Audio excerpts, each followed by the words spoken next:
आज देश का दुर्भाग्य है, पहले तो क्लासरूम में भी कोई अगर चोरी करता था, किसी की कॉपी करता था, तो वो भी 10 दिन तक अपना मुंह किसी को दिखाता नहीं था।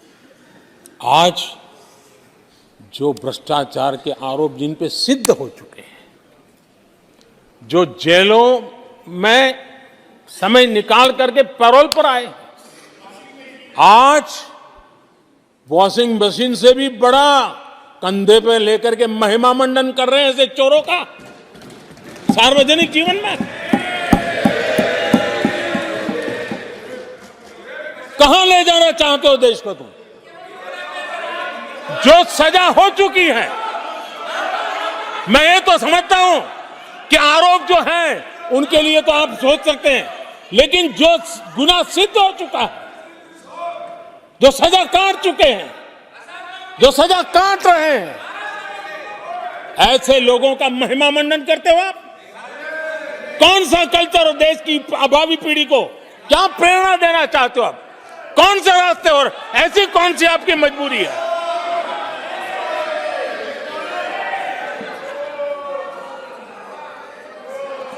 और ऐसे लोगों का महिमा मंडन किया जा रहा है, उनको महान बताया जा रहा है। जहां संविधान का राज है, जहां लोकतंत्र है, माननीय अध्यक्ष जी, ऐसी बातें लंबी नहीं चल सकती हैं। ये लोग लिख करके रखे हैं कि ये जो महिमा मंडन का काम चल रहा है उनका, वो अपने ही खात्मे की चिट्ठी पे सिग्नेचर कर रहे हैं लोग।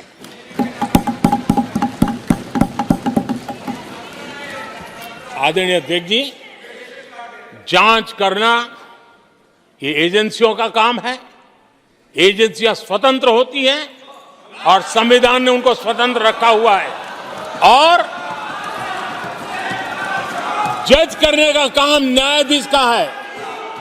जज करने का काम न्यायाधीश का है और वो अपना काम कर रहे हैं। और अध्यक्ष जी, मैं इस पवित्र सदन में फिर से दोहराना चाहूंगा, जिसको जितना जुल्म मुझ पर करना है कर ले, मेरी भ्रष्टाचार के खिलाफ लड़ाई चलती रहेगी। जिसने देश को लूटा है उनको लौटाना पड़ेगा, जिन्होंने देश को लूटा है उनको लौटाना पड़ेगा।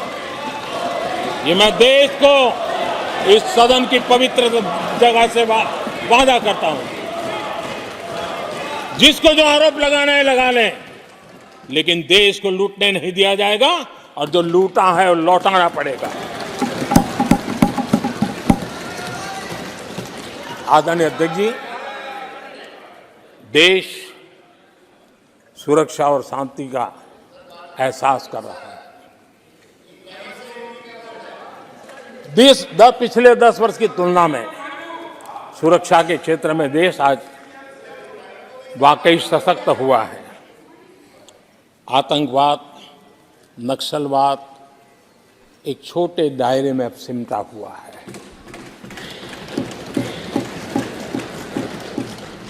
लेकिन भारत की जो टेररिज्म के प्रति जीरो टॉलरेंस नीति है, आज पूरे विश्व को भी भारत की इस नीति की तरफ चलने के लिए मजबूर होना पड़ा। भारत की सेनाएं सीमाओं से लेकर के समंदर तक अपने सामर्थ्य को लेकर के आज भी उनकी ताकत है। हमें हमारी सेना के पराक्रम पर गर्व होना चाहिए। हम कितना ही उनके मोरल तोड़ने की कोशिश करें, मुझे मेरी सेना पर भरोसा है। मैंने उनके सामर्थ्य को देखा है। कुछ राजनेता सेना के लिए हल्के फुल्के शब्द बोल दें, इससे मेरे देश की सेना डिमोरलाइज होगी। ये सपनों में कोई रहते तो निकल जाए। देश के मूड को वो खत्म नहीं कर सकते, और किसी के एजेंट बन करके इस प्रकार की भाषा अगर कहीं से भी उठती है, देश कभी स्वीकार नहीं कर सकता है। और जो खुलेआम देश में अलग देश बनाने की वकालत करते हैं,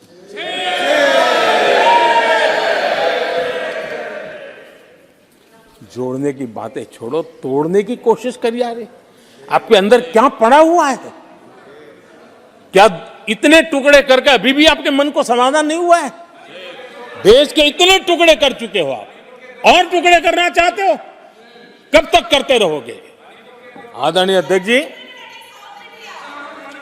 इसी सदन में अगर कश्मीर की बात होती थी तो हमेशा चिंता का स्वर निकलता था, छिटाकशी होती थी, आरोप प्रत्यारोप होते थे। आज जम्मू कश्मीर में अभूतपूर्व विकास की चर्चा हो रही है और गर्व के साथ हो रही है। पर्यटन लगातार बढ़ रहा है, G20 समिट होती है वहां, पूरा विश्व आज उसकी सराहना करता है।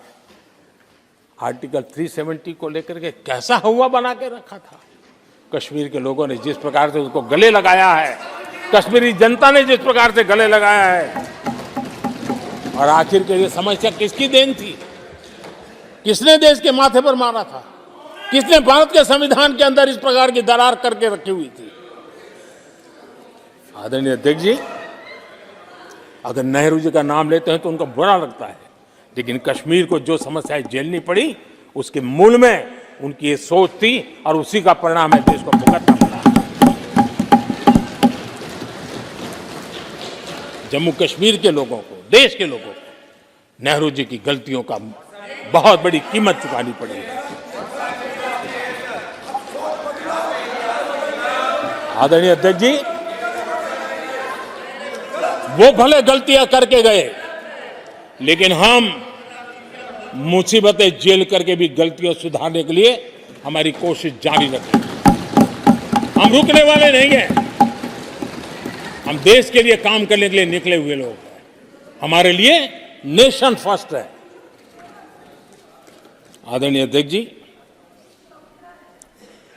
मैं सभी राजनीतिक दलों के नेताओं से आग्रह करूंगा, सभी माननीय सदस्यों से आग्रह करूंगा, भारत के जीवन में एक बहुत बड़ा अवसर आया है।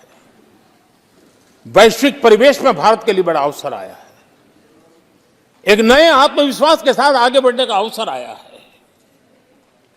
राजनीति अपनी जगह पे होती है, आरोप प्रत्यारोप अपनी जगह पर होता है, लेकिन देश से बढ़कर कुछ नहीं होता है। और इसलिए आइए मैं निमंत्रण देता हूं आपको, कंधे से कंधा मिलाकर के हम देश के निर्माण के लिए आगे बढ़े।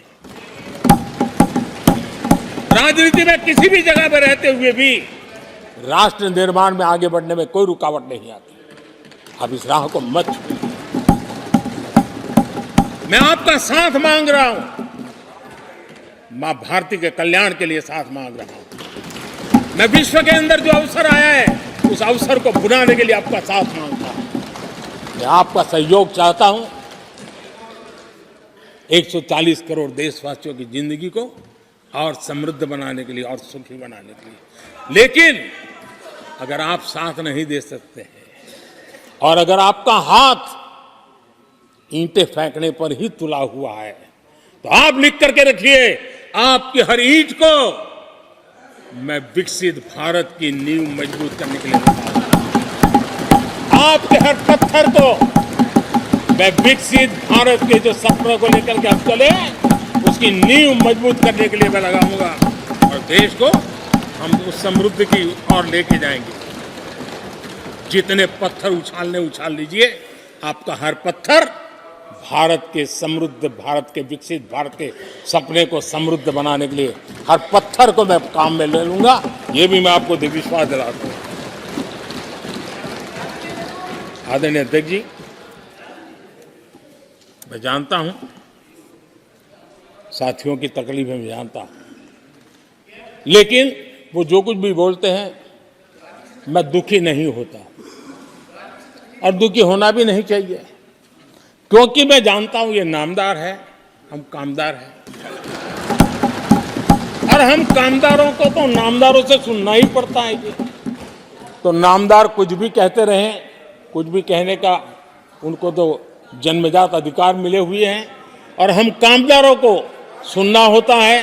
हम सुनते भी रहेंगे और देश को सहजते भी रहेंगे, देश को आगे बढ़ाते रहेंगे आदरणीय अध्यक्ष जी, आपने मुझे इस पवित्र सदन में आदरणीय राष्ट्रपति जी के उद्बोधन को समर्थन करने के लिए बोलने का अवसर दिया। मैं आदरणीय राष्ट्रपति जी के इस उद्बोधन को समर्थन देते हुए धन्यवाद प्रस्ताव पर आभार व्यक्त करते हुए मेरी वाणी को विराम देता हूं।